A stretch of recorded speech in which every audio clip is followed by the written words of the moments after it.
Guys, I got to tell you something today. I got to tell y'all something, man, and this one is heavy. You seriously need to hear this because it just might save you years of pain. But before we dive in, don't forget to subscribe to my channel because we're just getting started. Yeah, I'm going for that 1,000 subs, and I'm dropping a video every single day. We're going all the way with this thing, all right? And this is just the beginning. So if you ride with me now, we're taking this thing to the moon, all right?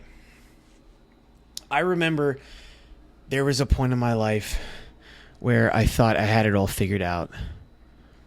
I just got out of the Marine Corps after serving 4 years. I was deployed overseas. And I just wanted to have a stable life. I just wanted a secure life. And especially after having been in the military, all those years of inconsistency and intensity, so much structure, so much discipline, I just wanted routine and I just wanted peace.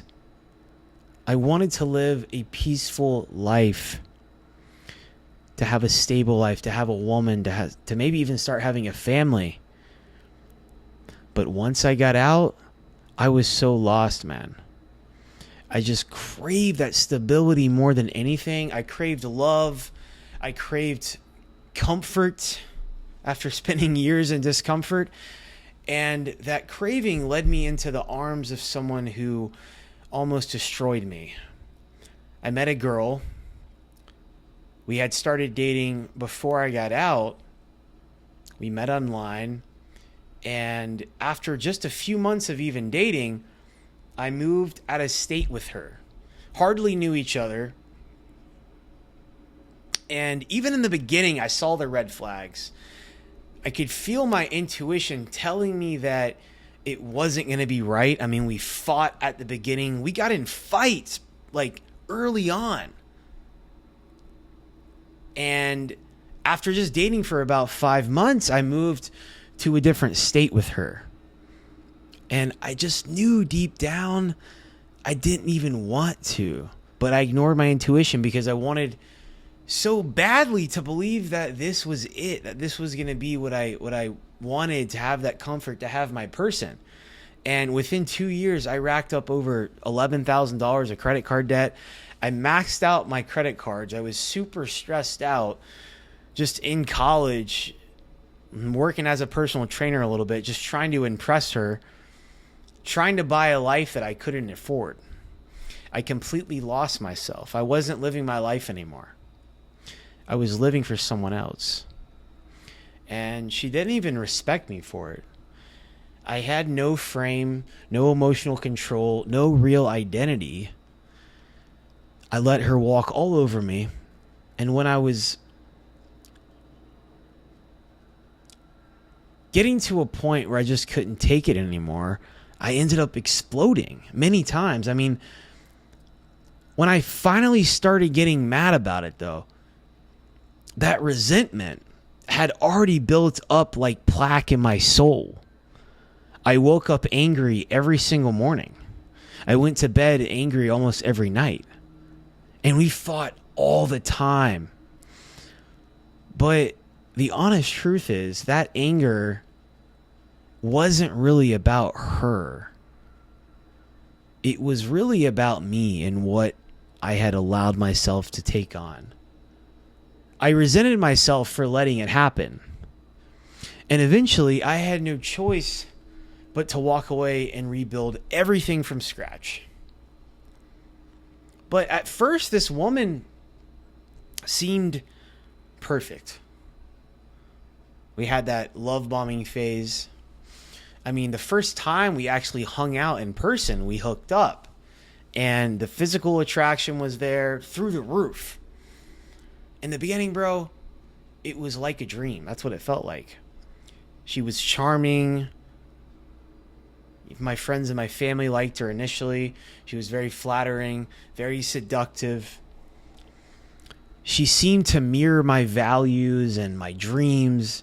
It felt like, damn, like, yeah, maybe this is going to be it. You know, this is the woman I'm going to settle down with, have kids with and everything. We built up a life together. We had dogs together. We had a whole apartment together. I mean, everything. But it wasn't real. It was really just a performance, and it was scary. I guess it gives me chills to think about.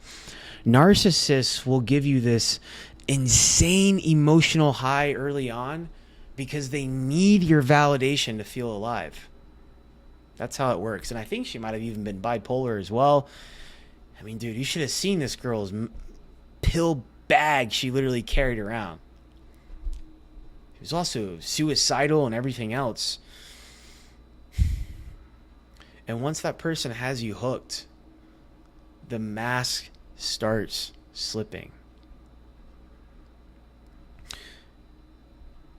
You also got to understand that control and validation become the currency after a few months. The vibe shifted. Everything became about her. If I wasn't constantly praising her or putting her first, she'd get cold, she'd get distant, manipulative. And it was this hot and cold thing. Silent treatments, man. The guilt trips, the blame, all the games. She even had a ton of guy friends in her life, and she talked to exes. Okay. And she knew that it bothered me. And of course, I was also insecure, but she would even gaslight me for making peace with her exes and said that it was a problem that I was bothered by it. I stopped feeling like a partner pretty early on, and I started feeling more like a servant. I mean, everything I did for this woman, man, I bent it over backwards. I even remember, let me give you an example. It was in the winter, so we lived up in the north. I'm from the south originally, from Georgia. We moved up to the north because she worked up there, and she worked out of New York City, and we lived in Connecticut.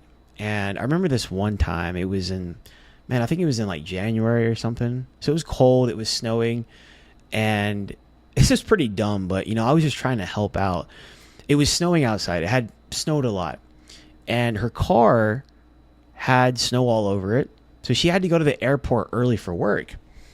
And I remember I had a snow shovel. I went outside early in the morning before school, before she woke up, and I shoveled snow off of her car with the shovel. Bro, she flipped out the next day. I thought I did something right. I scratched her entire car. Now, she had just got this car about a year prior. Newer car. And I completely scratched it. She flipped out, bro. She flipped out so much. I went to the body shop, paid $2,000 on my credit card to get this fixed. And even the people that worked there felt bad for me because of how shitty this woman treated me. And it was a mistake. It happens, right? Like, holy shit, was it stupid? Yeah, it was stupid. But I tried to do the right thing. And she still wasn't grateful for it. God. So many things happen. I thought that if I just worked harder, you know, she'd finally be happy. I remember we went to New York City one time, and we went to Tiffany's because she wanted to go look at rings and show me the ring that she wanted. Now, again, we had only been together for maybe even a year at this point. And it was so overwhelming to think about because I was like, I think I just turned 24, you know, and I was in college. I was using the GI Bill to go to school, did some personal training on the side, but I didn't really have that much money, you know. I mean, maybe I was making, you know, 40 grand a year or something. But she showed me this $20,000 ring, and I'm thinking, oh my gosh. And she said that that was her standard. So it was so overwhelming, and I never felt like I was enough. I never felt like I was going to be enough. She had convinced me to go to school to be a physical therapist because going into fitness wasn't a good way to make money. So I went to school for 2 years for physical therapy, and it didn't work out, and I felt like a failure. And it wasn't even really what I wanted to do. But I did this because that was what she was telling me. To be accepted by her family. She even tried to convert me to her religion. Bro. She was Mormon. Nothing against Mormons at all, by the way. But she tried to convert me to her religion and everything. It was crazy. I thought that the more that I did, it would make her happy, but I just lost myself completely.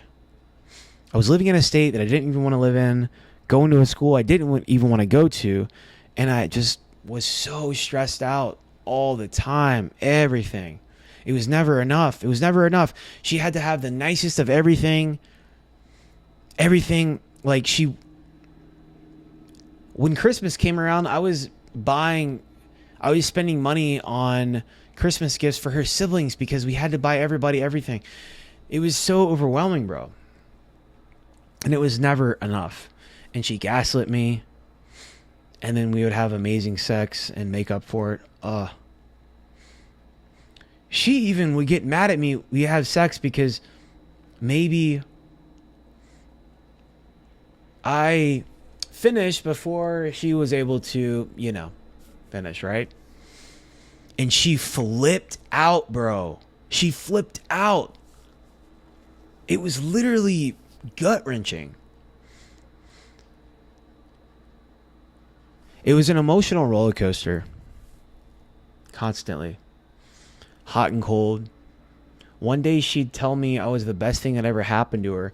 The next day she'd act like I was a burden and be screaming and going crazy. It messed with my head. It messed with my head so much. And if you understand this, being with a narcissist or someone who's bipolar, I mean, you get it, right? You start walking on eggshells all the time. You're always walking on eggshells. You're questioning everything you're doing or saying, potentially just trying to keep the peace. But the peace never comes. Because a narcissist needs chaos to feel powerful. Dude, if any of this is hitting home for you right now, just drop a comment below. Let me know if you've ever been through this. I read every single comment. And I'll respond because I know how isolating this can feel. These people lack genuine empathy. When you express hurt to a narcissist, they don't care. They're cold. Unless it benefits their image somehow. They'll downplay it. They'll gaslight you. They'll twist it back on you somehow. Make you feel guilty for even having feelings. Like you're crazy. And over time, you start to doubt yourselves. You stop trusting your own gut. She even had me convinced I was crazy. I went to the doctor. I went to a psychiatrist. And they diagnosed me with bipolar. Are you kidding me? The gaslighting is crazy. Blame shifting. If you call her out, she would deny it. I never said that. Like, you're too sensitive. Be a man. You're imagining things. And you start believing maybe you are the crazy one. And that's what happened to me. That is the power of gaslighting, man. It rewires your brain against yourself. And you start to lose yourself over time, over the months, over the years. I wasn't me anymore. I was anxious. I had so much anxiety. I was insecure. Always second guessing myself and what I wanted to do, even to the smallest things, or what I even wanted to do with my life and my career. My friends, my goals, like my dreams, everything gone. My entire world revolved around keeping someone happy who couldn't be pleased. Ever. Nothing was ever enough. And it made me so mad because I did so much.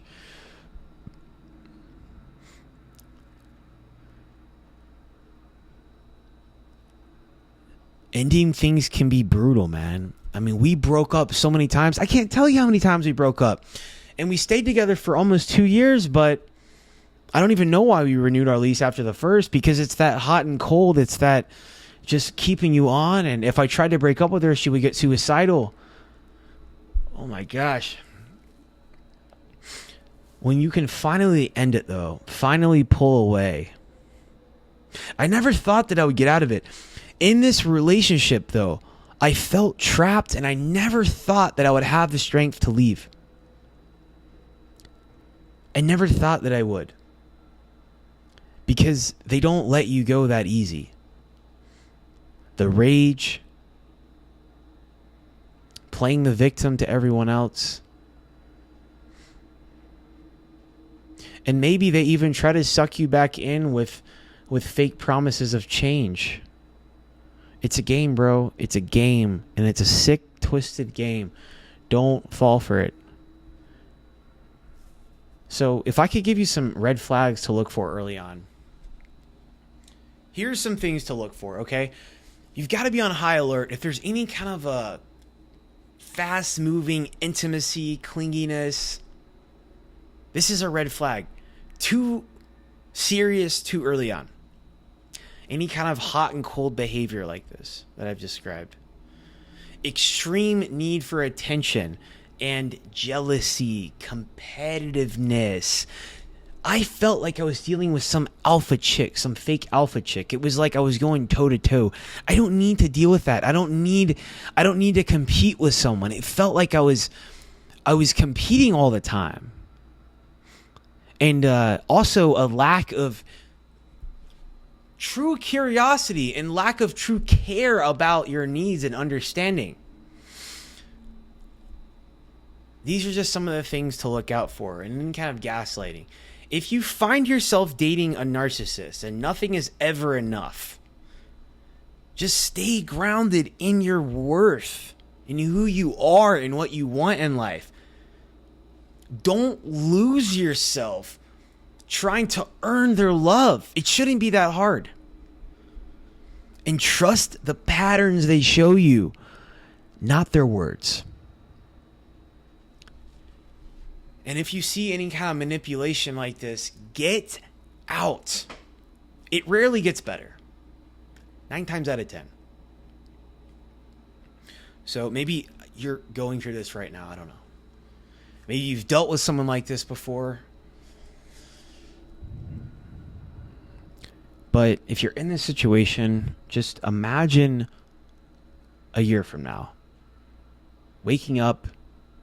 You're clear, you're grounded, you're proud of the person you're becoming, you're proud of the man you're becoming. No more walking on eggshells, no more begging for scraps of love and overextending without getting anything back. No more doubting your own worth. You're not chasing toxic relationships anymore. You're attracting someone who matches your vibe. Someone who matches your energy. With one decision. To choose yourself first. Choose yourself first. That's it. I remember when we finally broke up. I finished out the lease the last 3 months by myself because we moved her stuff away, man. I had to get out. And I did. And it felt very empty at first, but then I got used to it, and it felt so freeing to have that weight lifted off. It felt like a massive weight was lifted off. And you know what? I know some people are going to be in the comments and the hate. Well, you had some role in it too, some part in it. Yeah, I did.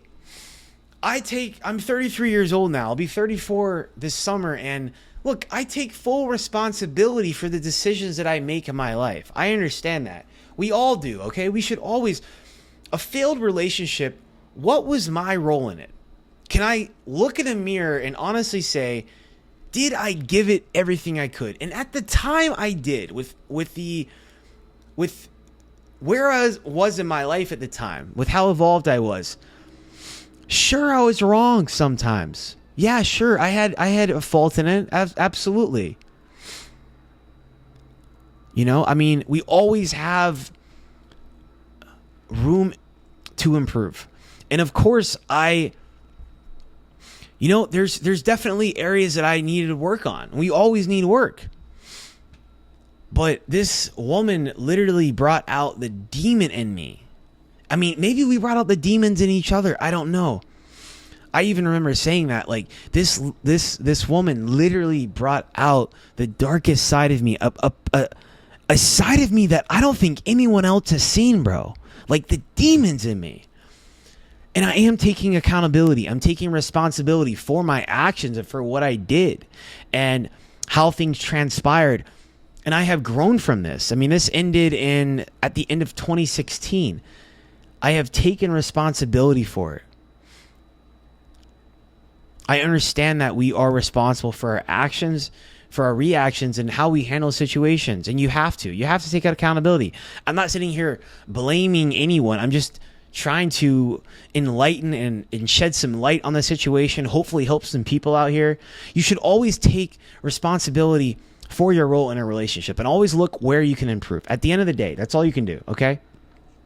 We can't control anyone else. All we can control is ourselves, and that's really it. We're always improving. This is a process of always learning and improving, but hopefully this helps someone today.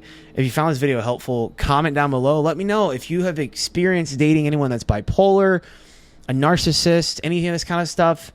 Subscribe to my channel if you haven't already, because I'm dropping videos daily. And if you want personal support, I've been coaching guys for years now, men and women. My email is in the video description, also in my bio. Shoot me an email and we can get to the bottom of it and come up with a solution. I do 1-hour video calls, but hopefully this helped you guys. And make sure you tune in tomorrow for my next daily drop. Later.